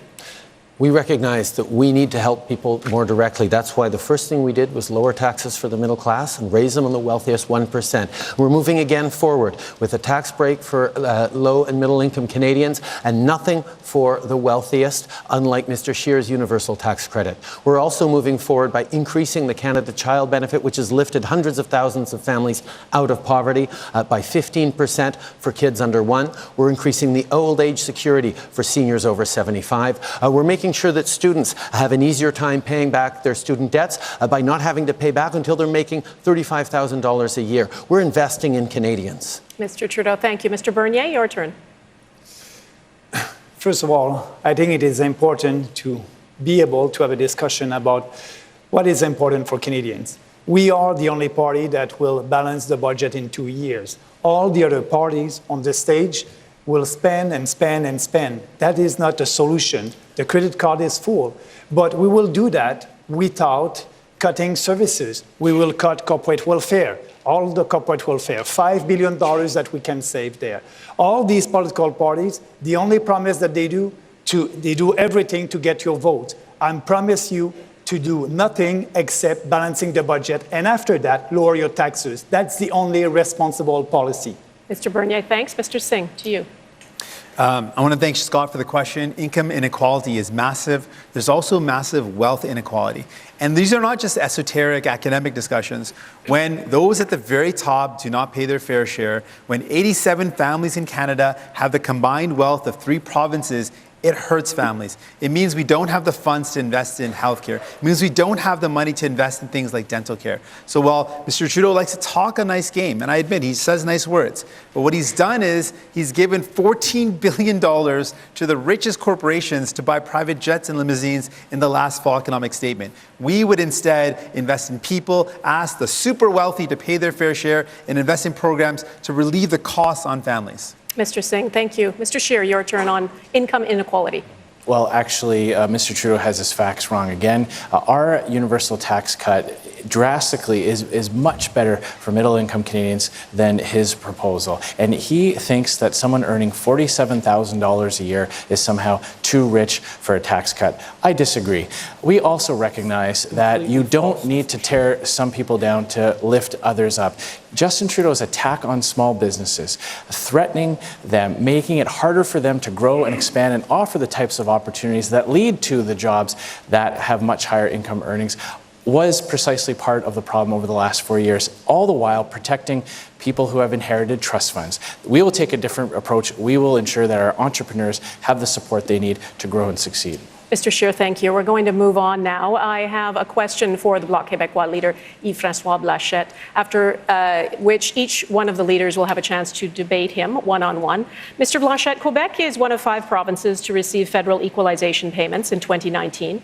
It received $13.1 billion, the highest amount of any province. That's a benefit of being part of a federal system where wealth is shared. You've referred to the money as an assistance check. Premier Legault has said he wants to wean Quebec off equalization payments. Do you agree with that? And if so, how would that make life more affordable for Canadians? Thank you for the question. First, the very system called equalization is based on some flawed reasonings, flawed ways to analyze things. And this is why we propose something else that would progressively replace it. Oil provinces are very wealthy and have developed those resources with money from all across Canada, including Quebec. And today, they are using it as a threat over Quebec, which citizens do not want to be a passage for this oil through their territory because they rely on clean energy and believe this is the only responsible way to do things. We propose a kind of equalization that would be based without any constitution change on how provinces perform in fighting climate change. Those who are over the average pay, those who are under the average receive the money, giving a strong encouragement for everybody to reduce GHG emissions. Mr. Blanchet, thank you. Let's go. The leaders will all get a chance to debate this one-on-one, 1 minute each, beginning with you, Mr. Trudeau. Thank you, Donna. Equalization exists so that every Canadian across the country, regardless of the province they're born into or live in, accesses the same quality of services right across the country. It is not a perfect system, but it is a system that ensures, as much as we can, equality of opportunity across Canada. We've continued to engage with provinces across the country on updating the equalization formula in ways that are fair, and it is something that continues to bind this country together. Unfortunately, you, Mr. Blanchet, as a sovereigntist, are always looking for opportunities to create fights between Quebec and the rest of Canada to advance your separatist agenda. We have paid for the development of oil in Western Canada, and you make us pay again with this idea of buying a pipeline over there. And tell me something, what can a Canadian do that a Quebecer cannot do? Why would we need anything? I think by definition, a Quebecer can do anything a Canadian can do because a Quebecer is a Canadian and will remain a Canadian under my watch. Monsieur Blanchet. Gentlemen, thank you. Mr. Bernier, you now have the opportunity to debate Mr. Blanchet.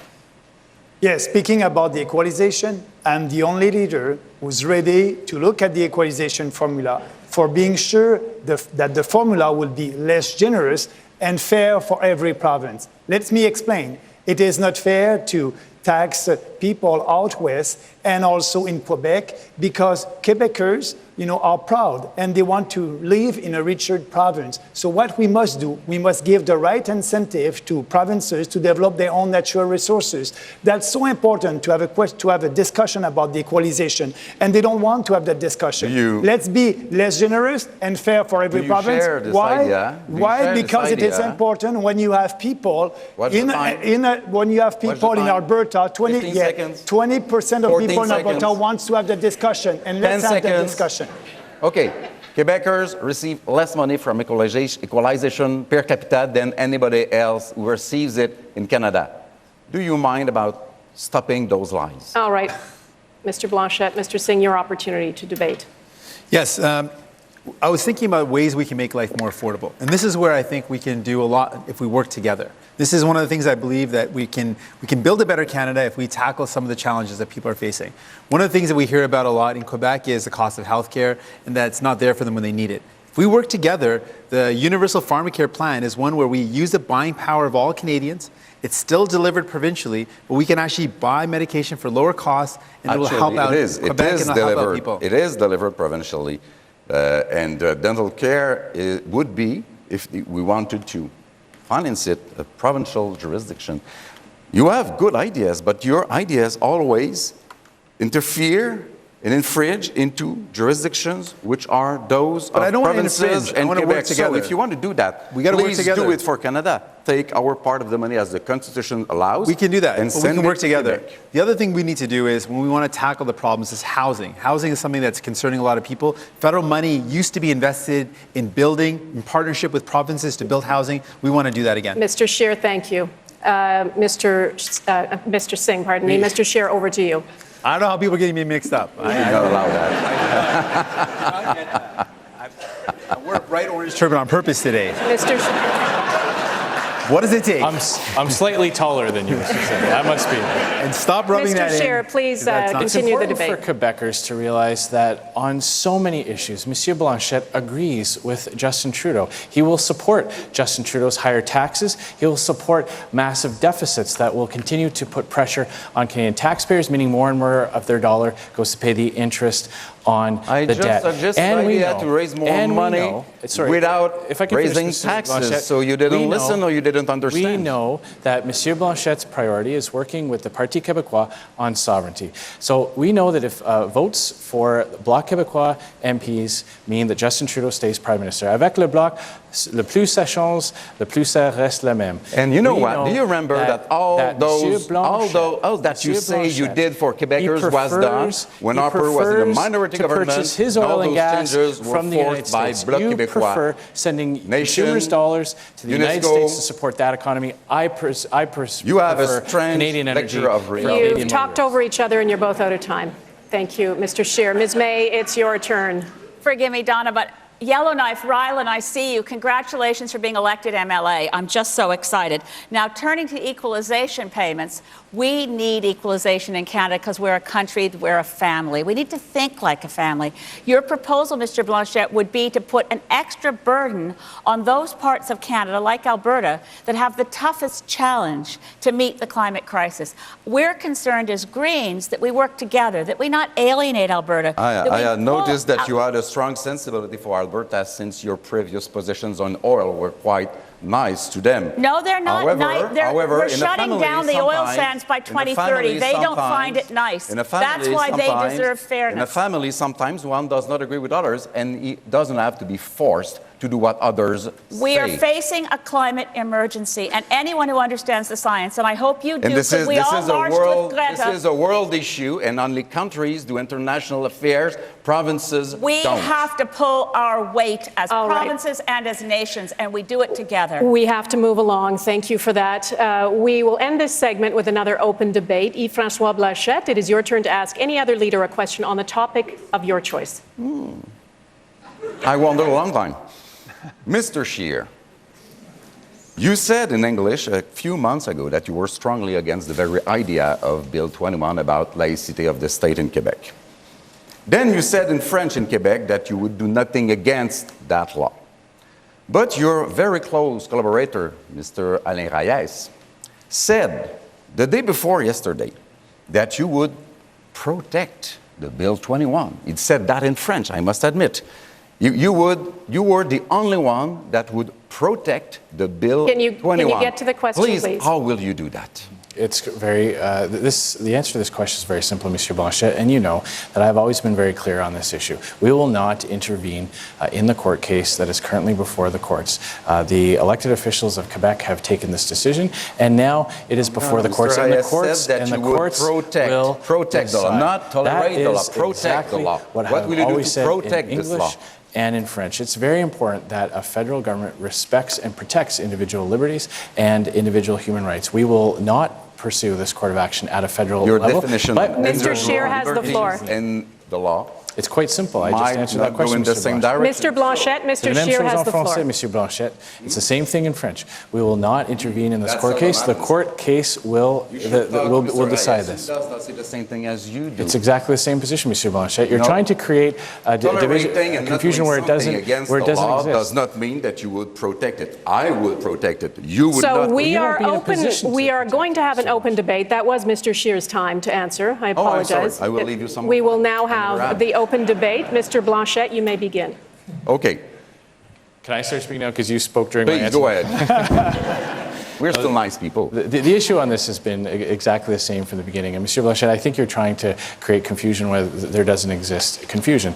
I have always been very clear, both in English and in French. The answers have always been the same. This is something that at the federal level we will not pursue. The Conservative Party has always stood for individual liberty, for fundamental human rights. It was a Conservative Prime Minister that brought forward the Bill of Rights, the last Prime Minister from Saskatchewan, Except, John of course, Diefenbaker. Mr. Scheer, And you won't defend a woman's right to choose. You've dismissed LGBT protections. False. You haven't apologized for your words against LGBT Canadians years ago. Will you recognize and apologize for that? Millions of Canadians have a different position on this issue. And like millions of Canadians, I am personally pro-life. And it is okay in this country to have a difference of opinion, something you do not recognize. But Canadians and it is beneath the office of Prime Minister to demonize people for their Canadians views. need to know that their Prime Minister... One at a time, please. One at a time, please. The laws and access on this issue have not changed for 30 years under Liberal Prime Ministers, under Conservative Prime Ministers. Mr. Scheer, let me help you out here. Canadians need to know that their Prime Minister will be there to defend them. And you have just answered that question. You have been not unequivocal on defending women's rights. You're signing the nomination papers of people who want to take away How about your rights. misogynist, racist candidate in Nova Scotia? Okay. Let me help you. Nobody can hear what you're saying anymore. You will be signing the nomination papers for people who have pledged to take away rights from women.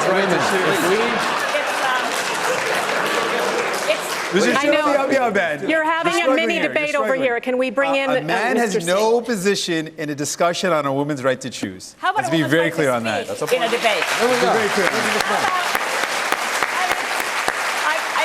It's been really interesting for most of this campaign to hear a lot of men arguing about what a woman's rights should be, but having all of you, except for Max, participated in the TVA debate where you were perfectly happy to keep women off the stage. I'm the only woman leader of a party. You participated in a debate which did not let our little girls see that there's a chance for a woman in this country to be Prime Minister, to run as the leader of a party.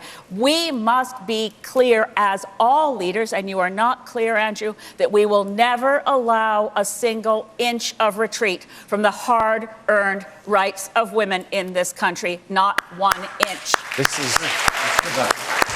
But what troubles me that you're open to working with Mr. Scheer. Sure, and your own MPs could come up with a law against abortion, and you said that you will tolerate it. I said we don't allow anyone to run in our party who doesn't hold a pro-choice when they position. are in danger of losing an election, they bring forward This clearly needs more time. I'm afraid we don't have more time. Unlike all the rest of you. Ms. May, thank you very much. We're going to have to move on. Hi, everyone. I'm Rosemary Barton from CBC News. Our next theme, we've already talked about it a little bit, but now we will for real, the environment and energy. And we will start with a question from another Canadian. We're going to go to a gathering of people watching the debate, this time at the Halifax Central Library. And we will talk to Britton Bancroft of Minto, New Brunswick, is there and has this question. Over to you. Hi, my name is Britt Bancroft, and I'm from Minto, New Brunswick. And I believe we live in an age of climate crisis. And this is the last election we have before a point of no return is reached. Furthermore, I believe that for many large corporations that pollute, the current system of fines and penalties associated with that polluting is just the cost of doing business. What concrete plans does each leader have to address big business polluting? Thank you, Britt. And the first answer goes to That Mr. is Blanchet. very interesting. What is considered as the most progressive system to fight climate change so far is this agreement between California and Quebec, this trade exchange system that forces businesses to lower their emission through time. And it works very well.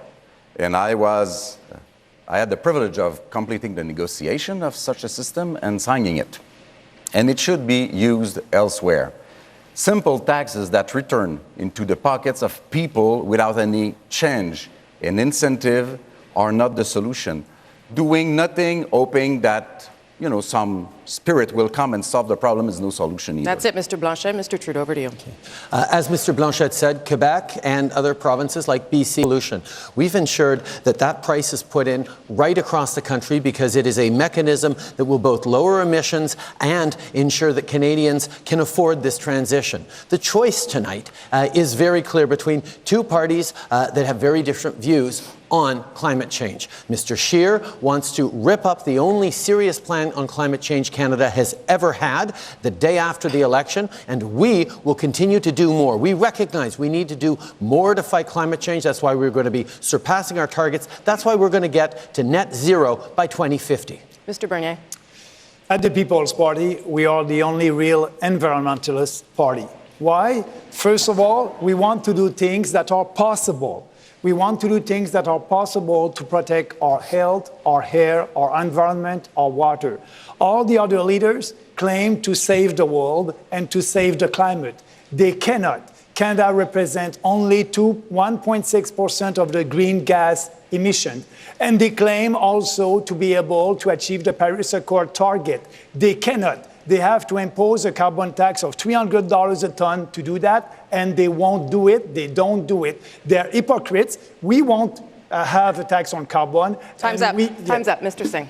Thank you very much. Thank you, Britt, for your question. We are faced with a climate crisis. There's no question about it. We've got massive forest fires, which make it hard to breathe in some parts of Canada, in the west.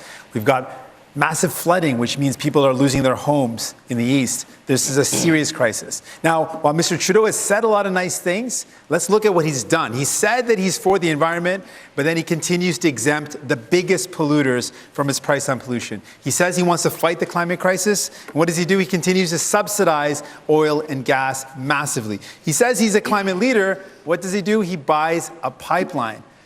There's a big gap between what Mr. Trudeau says and what he does.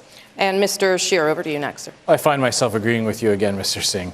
On the environment, like so many issues, Justin Trudeau says one thing and then does something completely different. He's talking about hitting 2050 targets. He can't even meet 2030 targets. He talks about ripping up a real plan. His plan has been proven to fail. He has given a massive exemption to the country's largest polluters. They were able to negotiate themselves up to a 90% exemption from his carbon tax. Meanwhile, hard-working commuters, moms and dads taking their kids to school or driving to work, they have to pay the full brunt of that. Our plan is a real plan that takes the climate change fight global, recognizing that we could shut everything down here tomorrow. That's it, Mr. Scheer. I'm dropping the hammer, coming to the end of the show. Ms. May. Britt, thank you for the question. You, unlike everyone else on this stage, clearly understand that we're up against a real climate emergency. The Intergovernmental Panel on Climate Change has given us hard timelines, challenging targets. If we're going to do what's required, it isn't easy. We don't grade on a curve and say because a plan is less ambitious, it's therefore more doable. If it fails to meet the goal of holding global average temperature to no more than 1.5 degrees Celsius, we fail to give our kids a livable world. Greta Thunberg is right.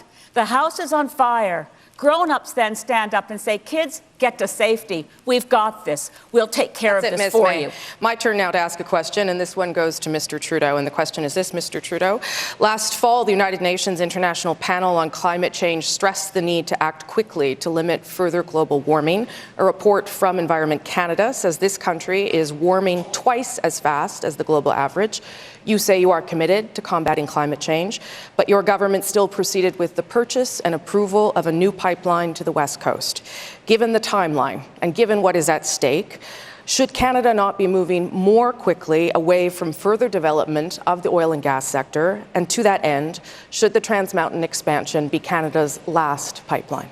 We absolutely have to move faster. We absolutely have to do more. And that's why we put forward an ambitious plan to continue that is reasonable, that is doable, and is going to make sure that we get to not just surpass our 2030 targets, but go beyond it. We're banning single-use plastics. We're putting a price on pollution right across the country. And we are fighting those conservative premiers who do not want to do their part to fight climate change. We recognize that transition to clean energy will not happen overnight. And while we do, we should have less oil by rail, and we need to get to new markets so we can invest all the resources, all the money coming in from this pipeline into that green energy transition, into fighting climate change. I know that's a big piece of the way we move forward, how we invest in the new economy, in that transition. That's what we've done. The choice tonight is, do we pick a government that doesn't believe in climate change or in fighting it, or do we continue on the track we are and be even more ambitious? Got to end it. I noticed you didn't answer the last part of that question, whether we were on our last pipeline. Mr. Bernier, your turn to debate Mr. Trudeau for 1 minute. Mr. Trudeau, I think we agree that we don't agree on climate change. I believe that there's no climate emergency. You believe the opposite.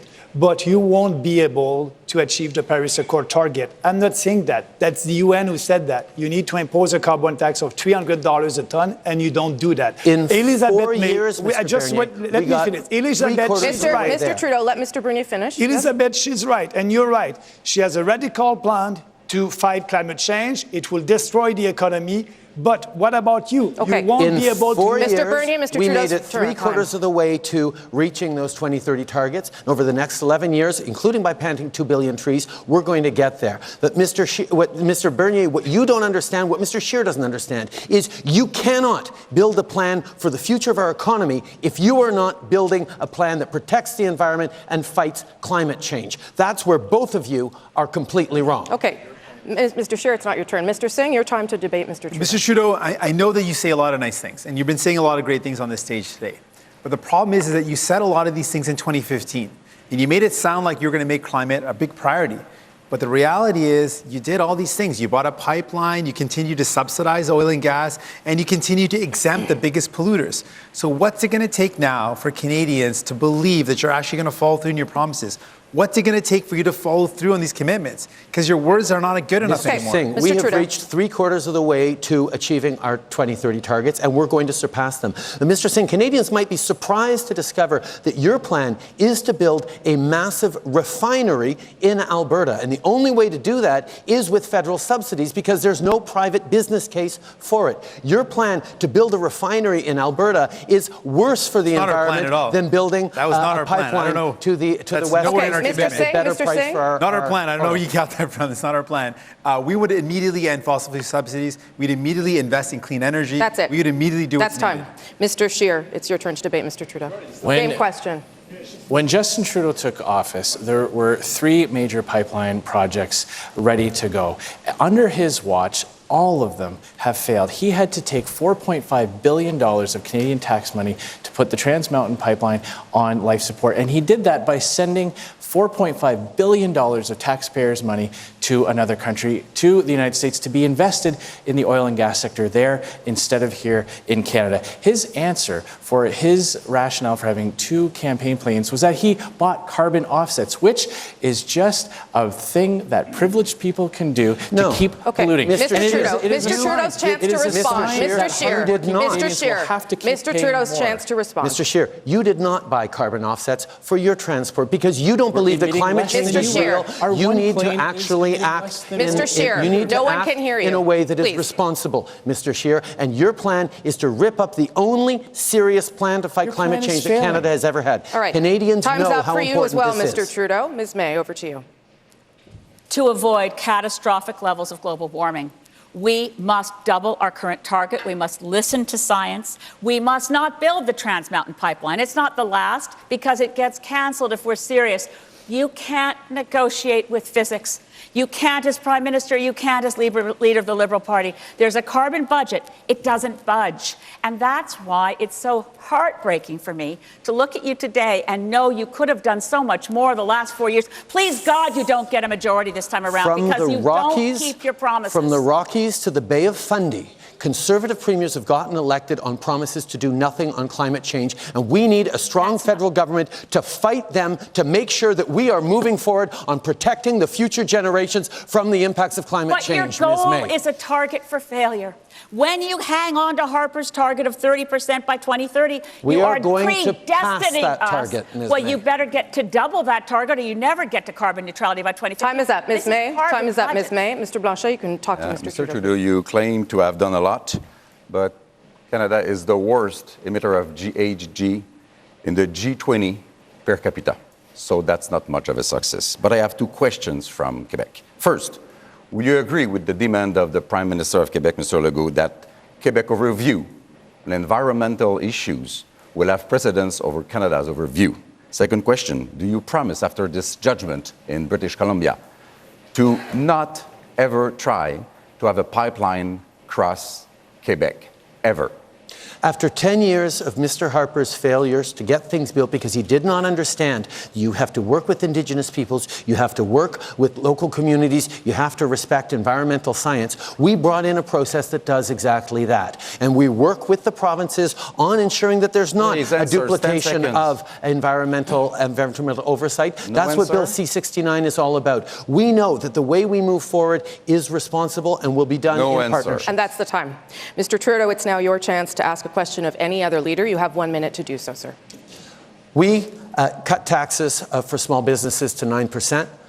We cut taxes for Canadians. We know that tax breaks for wealthy do not work to grow the economy. 10 years of Mr. Harper's failure has done that. And yet Mr. Scheer's platform, what we've seen of it, because most of it is still secret and will remain secret, apparently, like Doug Ford, that didn't work out so well for Ontarians, is to reduce taxes for the wealthiest Canadians, the multimillionaires, by $50,000, which is more money than most Canadians make in a year. Wrap it up. Why the $50,000 tax break? Mr. Scheer, you have 1 minute to wealthiest? respond, Mr. Scheer. First of all, Mr. Trudeau, you seem to be oddly obsessed with provincial politics. There is a vacancy for the Ontario Liberal leadership, and if you're so focused on provincial politics, go and run for the leadership of that party, Mr. Trudeau.